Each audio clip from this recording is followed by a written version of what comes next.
നമസ്കാരം പ്രിയപ്പെട്ടവരെ. കഴിഞ്ഞ ദിവസം ഞാൻ കർമ്മസിദ്ധാന്തത്തെക്കുറിച്ച് ഒരു വീഡിയോ ചെയ്തിരുന്നു. പേഴ്സണലായും ഗ്രൂപ്പിലൂടെയും പലരും വളരെ നന്നായി തന്നെ ചില ചോദ്യങ്ങൾ ചോദിച്ചു. ഒരു കൊച്ചു കുഞ്ഞിന് ജനിക്കുമ്പോൾ തന്നെ രോഗത്തോടെയുള്ള അവസ്ഥ വരുന്നത്, ആ കുഞ്ഞ് എന്ത് കർമ്മം ചെയ്തിട്ടാണ്?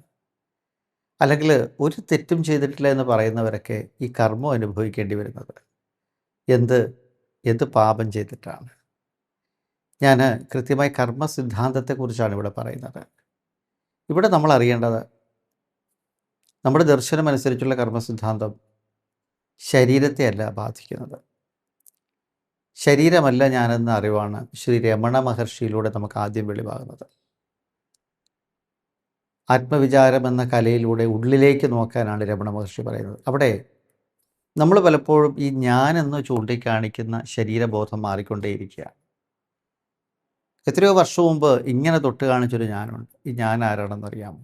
കാലാന്തരത്തിൽ മാറിക്കൊണ്ടിരിക്കുന്ന, അല്ലെങ്കിൽ ഷഡ്ഭാവങ്ങളിലൂടെ മാറിക്കൊണ്ടിരിക്കുന്ന ഒന്നാണ് ഈ ശരീരം എന്നുള്ളത്. അസ്ഥി, ജന്മം, വൃദ്ധി, പരിണിതി, അപക്ഷയം, വിനാശം, അങ്ങനെ ഇല്ലാതെയാവുന്ന ഈ ഒന്നാണോ ഞാൻ? ഇതാണ് ആത്മവിചാരം. അപ്പോൾ ഞാൻ ആരാണ്? ആത്മാന്വേഷണം അല്ലാതെ പല ചോദ്യങ്ങൾക്കും മറുപടിയില്ല. എങ്കിലും കർമ്മസിദ്ധാന്തത്തിൻ്റെ ചെറിയ ഭാഗത്തിലേക്ക് നമുക്ക് പെട്ടെന്നൊന്ന് കിടക്കാം. ചെറിയൊരു വീഡിയോ ആണ്, 3 മിനിറ്റ് മാത്രം. നമ്മളെ 3 തരം കർമ്മങ്ങളായി തിരിച്ചിരിക്കുന്നു: സഞ്ചിത കർമ്മം, പ്രാരബ്ധം, ആഗാമി.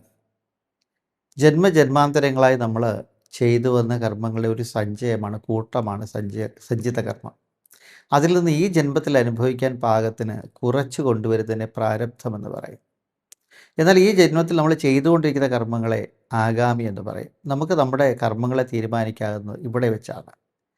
ഇത് അറിയുന്നത് കൊണ്ടുള്ള കാര്യം എന്താണ്? നമ്മൾ ചെയ്തിരിക്കുന്ന കർമ്മം ദുഷ്കർമ്മമാണെങ്കിൽ, മറ്റൊന്നിന് വേദന ഉണ്ടാക്കുന്നുവെങ്കിൽ, ആ കർമ്മഫലം ഈ ശരീര പ്രാരബ്ധം കഴിഞ്ഞ് വീണ്ടും ഒരു ജന്മം എടുത്താൽ ആ ജന്മത്തോടൊപ്പം ചേർന്ന് വരികയും അത് ഈ ജന്മത്തിൽ അനുഭവിക്കേണ്ടി വരികയും ചെയ്യുന്നത്.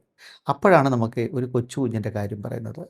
പൂർവ്വജന്മത്തിൽ വന്ന ഒരു പ്രാരബ്ധം അനുഭവിക്കേണ്ട ഒരു ആത്മാവാണ് കുഞ്ഞായി ജനിക്കുന്നതെങ്കിൽ അനുഭവിച്ചേ മതിയാവും. അതാണ് ജന്മപ്രാരബ്ധം എന്ന് പറയുന്നത്. പ്രാരബ്ധം കഴിഞ്ഞാൽ ഈ ശരീരം ഉപേക്ഷിക്കേണ്ടി വരുന്നു. ഇതെൻ്റെ ദർശനമല്ല. നോക്കിയാൽ അറിവിലുമേറി അറിഞ്ഞിടുന്നവൻ താൻ ഉരുവിലുമൊത്തു പുറത്തു ഉജ്ജ്വലിക്കും, കരിവിന് കണ്ണുകൾ 5 മുള്ളടക്കി തെരുവുതരെ വീണ് വണങ്ങി ഓതിടണമെന്ന ഗുരുവചനങ്ങൾ നൽകി നോക്കാം. 5 ഇന്ദ്രിയങ്ങളും ബാഹ്യഭാവങ്ങളും ഞാനെന്ന ബോധവും മാറ്റി നമുക്ക് ഉള്ളിലേക്ക് അന്വേഷിച്ചാൽ ഒരുപക്ഷെ ഇതിന് ഉത്തരം കിട്ടും. അങ്ങനെ ആവട്ടെ എന്ന് പ്രാർത്ഥിക്കുന്നു. ഒരുപാട് ഇഷ്ടം.